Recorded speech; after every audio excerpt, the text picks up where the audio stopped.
Masters 8 points. ಇಂದು first point, talk less, ಕಡಿಮೆ ಮಾತಾಡ್ಬೇಕು. ಯಾವಾಗ್ಲೂ ಕಡಿಮೆ ಮಾತಾಡಿದ್ರೆ ಚೆನ್ನಾಗಿ ಕೇಳಿಸ್ಕೊಂತೀವಿ, ಚೆನ್ನಾಗಿ ಅರ್ಥ ಮಾಡ್ಕೊಂತೀವಿ. ಈ ನೆಕ್ಸ್ಟ್, ಯಾವಾಗ್ಲೂ ಕಾಮ್ ಆಗಿರ್ಬೇಕು, ಶಾಂತತೆಯಿಂದ ಇರ್ಬೇಕು. ಶಾಂತತೆ ಇತ್ತಂದ್ರೆ ನಮ್ಮ ಎನರ್ಜಿಸ್ ಹೈ ಇರುತ್ತೆ. ಯಾವಾಗ್ಲೂ ನಮ್ಮ ಒಂದು ಎನರ್ಜಿ ಬ್ಯಾಲೆನ್ಸ್ಡ್ ಆಗಿರುತ್ತೆ, ಎಮೋಷನ್ಸ್ ಬ್ಯಾಲೆನ್ಸ್ಡ್ ಆಗಿರುತ್ತೆ, ಭಾವನೆಗಳು ಬ್ಯಾಲೆನ್ಸ್ಡ್ ಆಗಿರುತ್ತೆ. ನಾವು ಸಡನ್ ಆಗಿ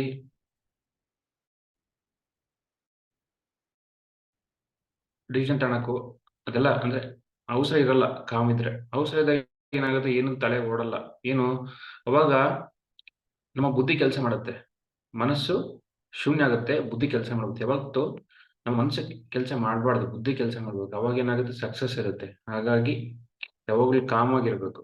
ಮೂರನೇದೇನು, ಅಬ್ಸರ್ವ್ ಮೋರ್, ಯಾವಾಗ್ಲೂ ಗಮನಿಸ್ಬೇಕು, ಗಮನಿಸ್ತಾ ಇರ್ಬೇಕು. ಯಾವಾಗ್ಲೂ ವಿಷಯಗಳನ್ನ ಮಾತಾಡಬಾರ್ದು, ಮಧ್ಯೆ ಮಾತಾಡಬಾರ್ದು, ಗಮನಿಸ್ಬೇಕು. ನಮ್ಮ ಕೆಲಸ ಇದೆ ಅಂದ್ರೆ ಅವಾಗ ಮಾತಾಡ್ಬೇಕು, ಅಲ್ಲೇ ತನಕ ಗಮನಿಸ್ತಾ ಇರ್ಬೇಕು. ನಾಲ್ಕನೇದೇನು, ಯಾವಾಗ್ಲೂ ಕಣ್ಣಲ್ಲಿ ಕಣ್ಣಿಟ್ಟು ನೋಡ್ಬೇಕು. ಯಾರ ಹತ್ರ ಮಾತಾಡ್ಬೇಕಾದ್ರೆ ತಲೆ ತೆಗ್ಸಿ ಮಾತಾಡಬಾರ್ದು, ತಲೆ ಎತ್ತಿ ಮಾತಾಡ್ಬೇಕು. ಅದು ಒಬ್ಬ ಯೋಗಿಯ ಲಕ್ಷಣ. ಅದು ಏನೋ ತಪ್ಪು ಮಾಡಿರೋ ತರ, ಏನೋ ಬೇಜಾರ್ ತರ ಯಾವತ್ತು ಇರಬಾರ್ದು. ಯಾವಾಗ್ಲೂ ಐ ಕಾಂಟ್ಯಾಕ್ಟ್ ಇರ್ಬೇಕು ಯಾವಾಗ್ಲೂ ಒಬ್ರು ಹತ್ರ. ಅವಾಗ ಏನಾಗುತ್ತೆ, ನಮಗೆ ಅವರು ಯಾವ ತರ ಮಾತಾಡ್ತಿದ್ದಾರೆ, ಅವ್ರ ಜೊತೆ ಕಮ್ಯುನಿಕೇಶನ್ ಕರೆಕ್ಟ್ ಆಗಿ ಆಗುತ್ತೆ. ಬರೀ ಮಾತಲ್ಲೆಲ್ಲ ಕಮ್ಯುನಿಕೇಶನ್, ಆ ಒಂದು ಆತ್ಮ ಜೊತೆ ಕಮ್ಯುನಿಕೇಶನ್ ಆಗ್ಬೇಕು. ಅವಾಗ ಐ ಕಾಂಟ್ಯಾಕ್ಟ್ಸ್ ಮೋಸ್ಟ್ ಇಂಪಾರ್ಟೆಂಟ್. ನೀವು ನೋಡಿ, ಮಕ್ಕಳೆಲ್ಲ ಆತ್ಮ ಜೊತೆ ಕಮ್ಯುನಿಕೇಶನ್ ಮಾಡ್ತಾರೆ, ಪ್ರಾಣಿಗಳು ಆತ್ಮ ಜೊತೆ ಮಾಡ್ತಾರೆ ಕಮ್ಯುನಿಕೇಶನ್.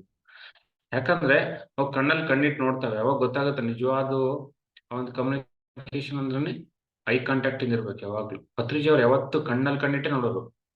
ಅಂದ್ರೆ ಅವನ ಒಂದು ಪರಿಸ್ಥಿತಿ, ಅವನ ಸ್ಥಿತಿ, ಅವನ ಎಮೋಷನಲ್ ಹೆಂಗಿದ್ದಾನೆ, ಎಮೋಷನಲ್ ಸ್ಟ್ರಾಂಗ್ ಇದಾನ, ಅವನ ಒಂದು ಆತ್ಮದ ಹಿಸ್ಟ್ರಿ ಎಲ್ಲ ನೋಡೋರು ಅವ್ರು ಕಣ್ಣಲ್ಲಿ ಕಣ್ಣಿಟ್ಟು. ಹಂಗಿರ್ಬೇಕು ಯಾವಾಗ್ಲೂ ಯೋಗಿಯ ಲಕ್ಷಣ. ಯಾವಾಗ್ಲೂ ಕಣ್ಣಲ್ಲಿ ಕಣ್ಣಿಟ್ಟು ಮಾತಾಡ್ಬೇಕು. ನೆಕ್ಸ್ಟ್, ಈ 4 ಪಾಯಿಂಟ್ಸ್ ನಾವು ಲಾಸ್ಟ್ ಕ್ಲಾಸ್ ಅಂತ ತಿಳ್ಕೊಂಡಿದ್ವಿ. ನೆಕ್ಸ್ಟ್ ಪಾಯಿಂಟ್ ಏನಂದ್ರೆ, think before you speak is most important masters. ಯಾವಾಗ್ಲೂ ಮಾತಾಡಬೇಕಾದ್ರೆ ಜಾಗ್ರತೆಯಿಂದ ಆಲೋಚನೆ ಮಾಡಿ, ಎಷ್ಟು ಎಚ್ಚರವಾಗಿ ಮಾತಾಡ್ತೀವಿ ಅಷ್ಟು ಮಾತಲ್ಲಿ ಶಕ್ತಿ ಇರುತ್ತೆ, ಆ ಒಂದು ಮಾತಿಗೆ ವ್ಯಾಲ್ಯೂ ಇರುತ್ತೆ ಅಲ್ವಾ. ಸೊ ಯಾವಾಗ್ಲೂ ಥಿಂಕ್ ಮಾಡಿ ಮಾತಾಡ್ಬೇಕು. ಜೀಸಸ್ ಹೇಳ್ತಾರೆ, what comes out of the mouth that matters, what is there in the mind does not matter ಅಂತ ಹೇಳ್ತಾರೆ. ಅಂದ್ರೆ what comes out of the mouth defileth a person ಅಂತ ಹೇಳ್ತಾರೆ. ಅಂದ್ರೆ ನಮ್ಮ ಬಾಯಿಂದ ಏನ್ ಮಾತು ಬರುತ್ತೆ ಅದು ಈ ಒಂದು ಪರ್ಸನ್ ನಾಳು ಮಾಡುತ್ತೆ, ನಿಮ್ನ ನಾಳು ಮಾಡುತ್ತೆ, ಈ ಸಮಾಜ ನಾಳು ಮಾಡುತ್ತೆ, ಬೇರೆಯವ್ರ ನಾಳು ಮಾಡುತ್ತೆ ಅಂತ ಹೇಳ್ತಾರೆ ಜೀಸಸ್. ಹಾಗಾಗಿ ಮಾತಾಡ್ಬೇಕಾದ್ರೆ ಜಾಗ್ರತೆಯಿಂದ ಯೋಚನೆ ಮಾಡಿ ಮಾತಾಡ್ಬೇಕು. ಏನ್ ಮಾತಾಡ್ತೀವಂತ ಸುಮ್ಮನೆ ಮಾತಾಡ್ತಿರ್ಬಾರ್ದು. ಯಾಕಂದ್ರೆ ಮಾತು ಶಕ್ತಿ ಅಲ್ವಾ, ಆತ್ಮದಿಂದ ಬರುತ್ತೆ ಮಾತು. ಆ ಒಂದು ಆತ್ಮದಿಂದ, ಬುದ್ಧಿಯಿಂದ ಮಾತು ಬರುತ್ತೆ. ಆ ಮಾತಿಗೆ ಎಷ್ಟೋ ವ್ಯಾಲ್ಯೂ ಇದೆ. ಈ ಮಾತೆ ಪ್ರಪಂಚನ ಬದಲು ಮಾಡುತ್ತೆ. ಪಿರಮಿಡ್ ಮಾಸ್ಟರ್ ಏನಪ್ಪ ಆಯುಧ ಅಂದ್ರೆ, ಮಾತೆ ದೊಡ್ಡ ಆಯುಧ. ಪತ್ರಿಜಿ ಹೇಳೋರು, ಮಾತು ಅಂದ್ರೆ ಆತ್ಮದಲ್ಲಿರ್ತಕ್ಕಂಥ ಆತ್ಮ ಅಂತ ಹೇಳೋರು. ಅಂದ್ರೆ ನೋಡಿ, ಆತ್ಮನೇ ಪರಮಾತ್ಮ, ಜೀವವೇ ದೇವರು, ಈ ಆತ್ಮನೇ ಪರಬ್ರಹ್ಮ ಅಂದ್ರೆ ಆ ಪರಬ್ರಹ್ಮ ಸ್ವರೂಪವಾದಂತ ಮಾತು ಪತ್ರಿಜಿ ಹೇಳೋರು ಯಾವತ್ತು. ಅದಕ್ಕೆ ಪತ್ರಿಜಿಯವರು ಒಂದು ಸಕ್ಸಸ್, ಅವ್ರ ಒಂದು ಇಷ್ಟೆಲ್ಲ ಸಾಧನೆ ಮಾಡಕ್ಕೆ ಏನಪ್ಪಾ ಅನ್ನೋದು ರೀಸನ್ ಅಂದ್ರೆ ಮಾತೆ. ಆ ಮಾತು ಅಷ್ಟು ಮಿರಾಕ್ಲ್ ಆಗಿರೋದು. ಮಾತು ಯಾವಾಗ್ಲೂ ಮಿರಾಕ್ಲಸ್ ಆಗಿರ್ಬೇಕು. ನಮ್ಮ ಹತ್ರ ಕೂಡ ನಾನು ಎಲ್ಲ ಸಾಧಿಸ್ತೀನಿ ಅಂತ ಇರ್ಬೇಕು. ಯಾಕಂದ್ರೆ ಧ್ಯಾನ ಇದೆಯಲ್ಲ ನಮ್ಮ ಹತ್ರ. ನನ್ನ ಹತ್ರ ಏನೂ ಇಲ್ಲ. ಕಾವೇರಿ ಪಿರಮಿಡ್ ಬರೀ ಜಾಗ ಇತ್ತು, ನಾವ್ ಪಿರಮಿಡ್ ಮಾಡಿದ್ವಿ. ಹೆಂಗ್ ಮಾಡಿದ್ವಿ, ಮಿರಾಕ್ಲ್ ಆಗಿ ಆಲೋಚನೆ ಮಾಡಿದ್ವಿ ನಾವು, ಮಿರಾಕ್ಲಸ್ ಆಗಿ ಮಾತಾಡಿದ್ವಿ, ಎಲ್ಲ ಬಂತು. ಪತ್ರಿಜಿ ಅವ್ರಿಗೆ ಏನ್ ಮಾಡಿದ್ರು ಅದೇ ಮಾಡಿದ್ರು, ನಾವು ಅದೇ ಮಾಡ್ಬೇಕು. ಅವ್ರು ಏನ್ ಮಾಡಿದ್ರು ಅದೇ ಮಾಡ್ಬೇಕು. ಅವ್ರೇನ್ ಮಾಡಿದ್ರು, ಮಿರಾಕ್ಲಸ್ ಆಗಿ ಮಾತಾಡಿದ್ರು. ಯಾವತ್ತು ನೆಗೆಟಿವ್ ಮಾತಾಡ್ಬಾರ್ದು. ಮಾತಾಡ್ಬೇಕಾದ್ರೆ ಆಲೋಚನೆ ಮಾಡಿ ಒಂದೊಂದು ಮಾತಿಗೂ ಆ ಶಕ್ತಿ ಇದೆ. Think before you speak. ಅದಕ್ಕೆ ತುಂಬಾ ಆಲೋಚನೆ ಮಾಡಿ ಮಾತಾಡ್ಬೇಕು ಯಾವಾಗ್ಲೂ.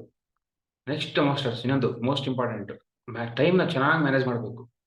ಒಂದೊಂದು ಕ್ಷಣನೂ ಕೂಡ ಹೇಗೆ ನಾನು ಯುಟಿಲೈಸ್ ಮಾಡ್ಕೊಂತೀನಿ, ಒಂದೊಂದು ಕ್ಷಣನೂ ಕೂಡ ಎಷ್ಟು ಸದ್ಬಳಕೆ ಮಾಡ್ಕೊಂತೀನಿ, ಪ್ರತಿ ಕ್ಷಣನೂ ಕೂಡ ನಾ ಈ ಜನ್ಮಕ್ಕೆ ಎಷ್ಟು ಯೂಸ್ ಮಾಡ್ಕೊಂತೀನಿ, ಈ ಜನ್ಮದಲ್ಲಿ ಪ್ರಗತಿ ಹೊಂದಕ್ಕೆ ಅಲ್ವಾ ಮಾಸ್ಟರ್ಸ್. ಯಾಕಂದ್ರೆ ಸಮಯ ಇರೋದೇ ಸಾಧನೆಗೋಸ್ಕರ, ಸಮಯ ಅಂದ್ರೆ ಸಾಧನೆ. ಹಾಗಾಗಿ ಟೈಮ್ನ ಚೆನ್ನಾಗಿ ಮ್ಯಾನೇಜ್ ಮಾಡಬೇಕು, ಕರೆಕ್ಟಾಗಿ ಬ್ಯಾಲೆನ್ಸ್ ಮಾಡ್ಬೇಕು ಟೈಮ್ನ. ಈ ದೇಹಕ್ಕೆ ಎಷ್ಟು ಟೈಮ್ ಕೊಡಬೇಕು, ಈ ಮನಸ್ಸಿಗೆ ಎಷ್ಟು ಟೈಮ್ ಕೊಡ್ಬೇಕು, ಈ ಬುದ್ಧಿಗೆ ಎಷ್ಟು ಕೊಡ್ಬೇಕು, ಈ ಆತ್ಮಕ್ಕೆ ಎಷ್ಟು ಕೊಡ್ಬೇಕು. ಈ ದೇಹಕ್ಕೆ ಆಹಾರ, ಅದಕ್ಕೆ ಟೈಮ್ ಕೊಡಬೇಕು. ಆಹಾರ ಹೇಗ್ ತಿನ್ಬೇಕು, ಈ ಮನ್ಸಿಗೆ ಏನ್ ಬೇಕು, ಉಲ್ಲಾಸ ಬೇಕು, ಮ್ಯೂಸಿಕ್ ಬೇಕು, ಡ್ಯಾನ್ಸ್ ಬೇಕು ಮನ್ಸಿಗೆ, ಅಲ್ವಾ? ಟೈಮ್ ಚೆನ್ನಾಗಿ ಮ್ಯಾನೇಜ್ ಮಾಡಬೇಕು ಮನಸ್ಸಿಗೋಸ್ಕರ. ನೆಕ್ಸ್ಟ್ ಬುದ್ಧಿಗೋಸ್ಕರ. ಬುದ್ಧಿ ವಿಕಾಸ ಹೊಂದ್ಬೇಕು. ಬುದ್ಧಿ ಹೇಗಿರ್ಬೇಕಂದ್ರೆ ಕಡಿಮೆ ಹೆಚ್ಚು ಅಂತ ಇರಬಾರ್ದು, ಆತ್ಮಪರವಾಗಿರ್ಬೇಕು ಬುದ್ಧಿ ಯಾವಾಗ್ಲೂ. ಬುದ್ಧಿ ಯಾವಾಗ್ಲೂ ಪ್ರಗತಿ ಒಂದಕ್ಕೆ ದಾರಿ ಮಾಡ್ತಿರ್ಬೇಕು. ಏನಪ್ಪಾ, ಧ್ಯಾನ ಸಾಧನೆಯಿಂದ ಬುದ್ಧಿ ಪ್ರಗತಿ ಹೊಂದುತ್ತೆ. ನೆಕ್ಸ್ಟ್ ಏನಪ್ಪಾ, ಬುಕ್ಸ್ ಇಂದ ಬುದ್ಧಿ ಪ್ರಗತಿ ಹೊಂದುತ್ತೆ. ಪ್ರತಿ ಬುಕ್ಸ್ ಕೂಡ ಎಷ್ಟೋ ಬದಲು ಮಾಡುತ್ತೆ ನಮ್ಮ ಬುದ್ಧಿನ. ಆತ್ಮಕ್ಕೆ ಏನ್ ಬೇಕು, ಮತ್ತೆ ಧ್ಯಾನ ಬೇಕು. ಬುದ್ಧಿಗೂ ಆತ್ಮಕ್ಕೆ ಏನ್ ಬೇಕು, ಧ್ಯಾನನೇ ಬೇಕು. ಅವೆರಡರಿಂದ ಏನಾಗುತ್ತೆ, ಬುದ್ಧಿನೂ ಪ್ರಗತಿ ಹೊಂದುತ್ತೆ, ಆತ್ಮನು ಶಕ್ತಿ ಬರುತ್ತೆ ಆತ್ಮಕ್ಕೂ. ಆತ್ಮ ಬೆಳಗುತ್ತೆ. ಹಾಗಾಗಿ ಮಾಸ್ಟರ್ಸ್, ಟೈಮ್ನ ಎಲ್ಲದಕ್ಕೋಸ್ಕರ, ಈ ದೇಹ, ಮನಸ್ಸು, ಬುದ್ಧಿ, ಆತ್ಮಕ್ಕೋಸ್ಕರ ಚೆನ್ನಾಗಿ ಬಳಸ್ಕೋಬೇಕು. ಟೈಮ್ ಇರೋದೇ ಸಾಧನೆಗೋಸ್ಕರ. ಏನು ಸಾಧನೆಪ್ಪ ಅಂತಂದ್ರೆ, ಈ ದೇಹ ಚೆನ್ನಾಗಿ ಸದೃಢ ಆಗಕ್ಕೆ, ದೇಹಕ್ಕೆ ಹೆಚ್ಚು ಕಷ್ಟ ಕೊಡಬಾರ್ದು, ಹೆಚ್ಚು ಸುಖನೂ ಕೊಡಬಾರ್ದು. ಚೆನ್ನಾಗಿ ಮ್ಯಾನೇಜ್ ಮಾಡ್ಬೇಕು ಟೈಮ್ನ. ನೆಕ್ಸ್ಟ್, ಯಾವಾಗ್ಲೂ ಟೈಮ್ ಸಿಗ್ತಾ ಮ್ಯೂಸಿಕ್ ಕೇಳಬೇಕು, ಟೈಮ್ ಸಿಗ್ತಾ ಬುಕ್ಸ್ ಓದ್ಬೇಕು, ಟೈಮ್ ಸಿಗ್ತಾ ಒಳ್ಳೆ ಮಾತಾಡ್ಬೇಕು, ಟೈಮ್ ಸಿಗ್ತಾ ಸತ್ಸಂಗ ಮಾಡಬೇಕು. ಟೈಮ್ ವೇಸ್ಟ್ ಮಾಡಬಾರ್ದು. ಅದಾದ್ಮೇಲೆ ಮಾಸ್ಟರ್ಸ್, ಎಲ್ಲರನ್ನೂ ರೆಸ್ಪೆಕ್ಟ್ ಕೊಡ್ಬೇಕು. ಪ್ರತಿಯೊಬ್ಬ ಜೀವಿಗೂ ರೆಸ್ಪೆಕ್ಟ್ ಕೊಡ್ಬೇಕು, ಪ್ರತಿ ಒಂದು ಗಿಡಕ್ಕೂ ರೆಸ್ಪೆಕ್ಟ್ ಕೊಡ್ಬೇಕು, ಪ್ರಕೃತಿನಲ್ಲಿ ಏನೇ ಬಂದ್ರು ರೆಸ್ಪೆಕ್ಟ್ ಕೊಡ್ಬೇಕು. ಎಲ್ಲರಿಗೂ ರೆಸ್ಪೆಕ್ಟ್ ಕೊಡ್ಬೇಕು. ಇವತ್ತು ಧ್ಯಾನಕ್ಕೆ ಬಂದಿದ್ರು ರೆಸ್ಪೆಕ್ಟ್ ಕೊಡ್ಬೇಕು. ಯಾರೇ ಇರ್ಲಿ ರೆಸ್ಪೆಕ್ಟ್ ಕೊಡ್ಬೇಕು. ಅವ್ನ ಮನುಷ್ಯ ಕೆಟ್ಟವನಾದ್ರು, ಮನುಷ್ಯ ಮಾಂಸನಾದ್ರೂ ರೆಸ್ಪೆಕ್ಟ್ ಕೊಡ್ಬೇಕು ಅವನಿಗೆ. ಅಂದ್ರೆ ಅದು ನಮ್ಮನ್ನ ನಾವು ಯಾವ ಸ್ಥಿತಿಯಲ್ಲಿ ತೋರಿಸುತ್ತೆ. ರೆಸ್ಪೆಕ್ಟ್, ಯಾವಾಗ್ಲೂ ರೆಸ್ಪೆಕ್ಟ್ ಕೊಡ್ಬೇಕು ಪ್ರತಿಯೊಂದು ಜೀವಿ. ಪ್ರತಿಯೊಬ್ರು ಪರಮಾತ್ಮ ಅಲ್ವಾ, ಪ್ರತಿಯೊಬ್ರು ಮಾಸ್ಟರ್ ಅಲ್ವಾ, ಯಾರು ಕಡಿಮೆ ಅಲ್ಲ. ಅವ್ರಿಗೆ ಗೊತ್ತಿಲ್ಲ ಅಷ್ಟೇ. ಪ್ರತಿಯೊಬ್ಬರು ಕೂಡ ರೆಸ್ಪೆಕ್ಟ್ ಕೊಡೋದು ಕಲಿಬೇಕು. ಪ್ರತಿಯೊಂದು ಸನ್ನಿವೇಶಕ್ಕೂ ಕೂಡ ಆ ಒಂದು ರೆಸ್ಪೆಕ್ಟ್ ಅನ್ನೋದು ಎಲ್ಲ ಕಡೆ ಇರಬೇಕು. ಪ್ರತಿಯೊಬ್ಬರ ಮಾತಿಗೂ ರೆಸ್ಪೆಕ್ಟ್ ಕೊಡಬೇಕು, ಕೇಳಿಸ್ಕೋಬೇಕು, ರಿಯಾಕ್ಟ್ ಮಾಡ್ಬಾರ್ದು. ತಪ್ಪು ಹೇಳ್ತಿದಾರ ಸುಮ್ಮನೆ ಇರ್ಬೇಕು. ಸರಿ ತಂದ್ರೆ ಹೊಗಳ್ಬೇಕು, ತಪ್ಪಿದ್ರೆ ಏನ್ ಹೇಳಕ್ ಹೋಗ್ಬಾರ್ದು. ಒಬ್ಬರಿದ್ದಾಗ ಹೇಳ್ಬೇಕು, ಎಲ್ಲರಿದ್ದಾಗ ಹೇಳ್ಬಾರ್ದು. ಅಂದ್ರೆ ಇದೇ ಬುದ್ಧಿ, ಇದೇ ರೆಸ್ಪೆಕ್ಟ್ ಅಂದ್ರೆ. ನೆಕ್ಸ್ಟ್ ಮಾಸ್ಟರ್ಸ್, ಲಾಸ್ಟ್, ಆಮೇಲೆ ಅವಾಗೆ ಸೈಲೆಂಟ್ ಆಗಿ ಹೋಗ್ಬಿಡ್ಬೇಕು, ಸೈಲೆನ್ಸ್ ಆಗ್ಬಿಡ್ಬೇಕು ನಾವು. ಅಂದ್ರೆ ಎಲ್ಲಾದ್ರೂ ಒಂದು ಪರಿಸ್ಥಿತಿ ಬಂತು, ಆ ಪರಿಸ್ಥಿತಿನ ನಿಭಾಯಿಸಕ್ ಆಗ್ತಿಲ್ವೋ, ಅಥವಾ ಆ ಪರಿಸ್ಥಿತಿನ ನೀವು ಸರಿ ಆಗಲ್ವೋ, ಆ ಪರಿಸ್ಥಿತಿನಲ್ಲಿ ನೀವೇನು ರಿಯಾಕ್ಟ್ ಮಾಡಿದ್ರೆ ಏನೋ ತೊಂದರೆ ಆಗುತ್ತೆ ಅಂತಂದ್ರೆ, ಅಲ್ಲಿ ಸೈಲೆನ್ಸ್ ಆಗ್ಬಿಡ್ಬೇಕು ನಾವು. ಸೈಲೆನ್ಸಿಗೆ ಹೋಗ್ಬಿಡ್ಬೇಕು. ಅಂದ್ರೆ ಆ ಸೈಲೆನ್ಸ್ ಹೇಗಿರ್ಬೇಕಂದ್ರೆ ಆತ್ಮ ಜೊತೆ ಒಂದಾಗ್ಬೇಕು ಅಂತ ಸೈಲೆನ್ಸ್ ಇರ್ಬೇಕು. ಅವಾಗ ಗೊತ್ತಾಗತ್ತ ಆ ಕ್ಷಣಕ್ಕೆ ನಾವು ಹೇಗೆ ರಿಯಾಕ್ಟ್ ಮಾಡ್ಬೇಕಂತ. ಸೈಲೆಂಟ್ ಆಗಿ ಹೋಗ್ಬಿಟ್ರೆ, ಮಾತಾಡಿದ್ರೆ ಗೊತ್ತಾಗೋದಿಲ್ಲ. ಅಂದ್ರೆ ಇದೆಲ್ಲ ಹೇಗಪ್ಪ ಬರುತ್ತೆ ಅಂದ್ರೆ ಧ್ಯಾನದಿಂದನೇ ಬರೋದು ಇದೆಲ್ಲ. ಈ ಒಂದು ಗುಣಗಳು, ಈ ಒಂದು ಲಕ್ಷಣಗಳು ಎಲ್ಲಿಂದಪ್ಪ ಬರ್ತಾವ ಅಂದ್ರೆ ಧ್ಯಾನದಿಂದನೇ ಬರ್ತವೆ.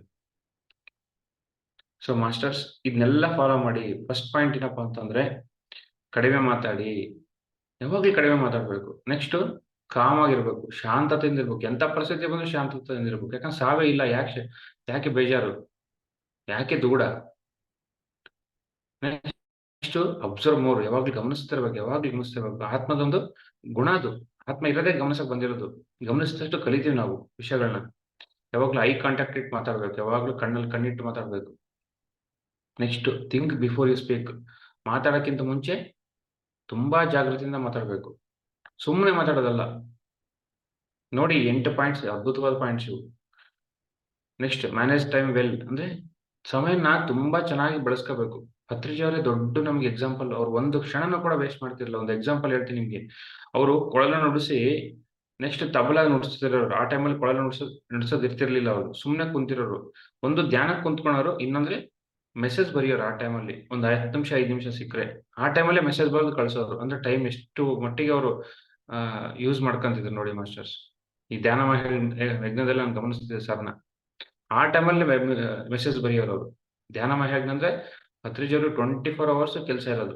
ಎಷ್ಟೊಂದು ಪ್ರಪಂಚದಲ್ಲಿ ಎಲ್ಲರೂ ಬರೋರು ಅವ್ರನ್ನ ಭೇಟಿಯಾಗಕ್ಕೆ. ಅಂದ್ರೆ ಆ ಟೈಮಲ್ಲೂ ಕೂಡ ಬಿಡ್ತಿರ್ಲಿಲ್ಲ ಅವ್ರ ಕೆಲ್ಸನ. ಅಂದ್ರೆ ಅಷ್ಟು ಮಟ್ಟಿಗೆ ಜಾಗೃತಿಯಿಂದ ಟೈಮ್ನ ಮ್ಯಾನೇಜ್ ಮಾಡೋರು ಅವರು. ನೆಕ್ಸ್ಟ್, ಯಾವಾಗ್ಲೂ ರೆಸ್ಪೆಕ್ಟ್ ಮಾಸ್ಟರ್ಸ್. ಎಲ್ಲರಿಗೂ ರೆಸ್ಪೆಕ್ಟ್ ಕೊಡ್ಬೇಕು. ಪ್ರತಿಯೊಬ್ಬರಿಗೂ ರೆಸ್ಪೆಕ್ಟ್ ಕೊಡ್ಬೇಕು. ಪ್ರತಿ ಜೀವಿ, ಪ್ರತಿ ಗಿಡ, ಪ್ರತಿ ಮರ, ಪ್ರತಿ ಪರ್ಸನ್ ಎಲ್ಲರಿಗೂ ರೆಸ್ಪೆಕ್ಟ್ ಕೊಡ್ಬೇಕು. ರೆಸ್ಪೆಕ್ಟ್ ಯಾವತ್ತೂ ಕಡಿಮೆ ಮಾಡ್ಬಾರ್ದು ಯಾರಿಗೂ. ಪತ್ರಿಜಿಯವ್ರು ಹಂಗೆ ಇದ್ರು. ಮೂವ್ ಇಂಟು ಸೈಲೆನ್ಸ್ ಯಾವಾಗ್ಲೂ ಅದು ಲಾಸ್ಟ್ ಪಾಯಿಂಟ್ ಇದು. 8ನೇ ಪಾಯಿಂಟ್ ಏನಂದ್ರೆ ಅವಾಗಿಂದಾಗೆ ಸೈಲೆಂಟ್ ಆಗ್ಬಿಡ್ಬೇಕು. ಏನಾದ್ರೂ ಪರಿಸ್ಥಿತಿಗಳು ನಮ್ಮ ಕಂಟ್ರೋಲ್ ಇಲ್ಲ, ನಾವಲ್ಲಿ ಏನೋ ಮಾತಾಡಕ್ಕಾಗಲ್ಲ, ಅಥವಾ ನಮಗೇನೋ ರೆಸಿಸ್ಟೆನ್ಸ್ ಮಾಡಕ್ಕಾಗ್ತಿಲ್ಲ ಅಂತಂದ್ರೆ ಅವಾಗಿಂದಾಗೆ ಸೈಲೆಂಟ್ ಆಗಿ ಹೋಗ್ಬಿಡ್ಬೇಕು. ಸೈಲೆನ್ಸ್‌ಗೆ ಹೋಗ್ಬಿಡ್ಬೇಕು. ಆತ್ಮ ಜೊತೆ ಒಂದಾಗ್ಬಿಡ್ಬೇಕು. ಈ 8 ಪಾಯಿಂಟ್ಸ್ ಮಾಸ್ಟರ್ಸ್ ತುಂಬಾ ತುಂಬಾ ತುಂಬಾ ಇಂಪಾರ್ಟೆಂಟ್. ಮತ್ತೆ ಒಂದೊಂದೇ ಹೇಳ್ತಾ ಹೋಗ್ತೀನಿ. ಕಡಿಮೆ ಮಾತಾಡ್ಬೇಕು. ಯಾವಾಗ್ಲೂ ಶಾಂತತೆಯಿಂದ ಇರ್ಬೇಕು. ನೆಕ್ಸ್ಟ್ ತುಂಬಾ ಗಮನಿಸ್ಬೇಕು. 4ನೇದು ಕಣ್ಣಲ್ಲಿ ಕಣ್ಣಿಟ್ಟೆ ಮಾತಾಡ್ಬೇಕು ಯಾವಾಗ್ಲೂ. ಅದಾದ್ಮೇಲೆ ತುಂಬಾ ಆಲೋಚನೆ ಮಾಡಿ ಮಾತಾಡ್ಬೇಕು. ನೆಕ್ಸ್ಟ್ ಟೈಮ್‌ನ ಚೆನ್ನಾಗಿ ಬಳಸ್ಕೋಬೇಕು. ನೆಕ್ಸ್ಟ್ ಎಲ್ರಿಗೂ ಗೌರವ ಕೊಡ್ಬೇಕು. ಲಾಸ್ಟ್ ಪಾಯಿಂಟ್ ಸೈಲೆನ್ಸ್‌ಗೆ ಹೋಗ್ಬಿಡ್ಬೇಕು ಅವಾಗಿಂದವಾಗೆ. ಎಲ್ಲಿ ನಮ್ಮ ಕೆಲ್ಸ ಇಲ್ವೋ, ಎಲ್ಲಿ ನಮ್ಮ ರಿಕ್ವೈರ್ಮೆಂಟ್ ಇಲ್ವೋ, ನಾನೇನು ಮಾಡಕ್ಕಾಗಲ್ಲ ಅಂದ್ರೆ ಅವಾಗಿಂದಾಗೆ ಸೈಲೆನ್ಸ್ ಆಗ್ಬಿಡ್ಬೇಕು. ಬೇಜಾರಿಂದ ಸೈಲೆಂಟ್ ಆಗೋದಲ್ಲ, ನಮ್ಮ ಆತ್ಮ ಜೊತೆ ಒಂದಾಗ್ಬೇಕು. ಕೆಲವೊಬ್ರು ಬೇಜಾರಾಗಿ ಸೈಲೆಂಟ್ ಆಗ್ತಾರೆ. ಬೇಜಾರಾಗಿ ಸೈಲೆಂಟ್ ಆಗೋದಲ್ಲ, ನಮ್ಮ ಆತ್ಮ ಜೊತೆ ಒಂದಾಗ್ಬೇಕು.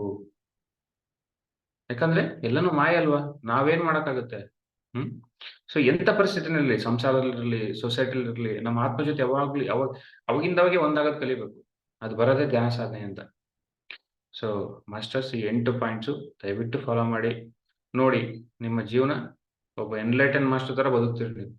ಖಂಡಿತ. ಅದ್ರಲ್ಲಿ ಏನು 2 ಮಾತಿಲ್ಲ. Thank you masters.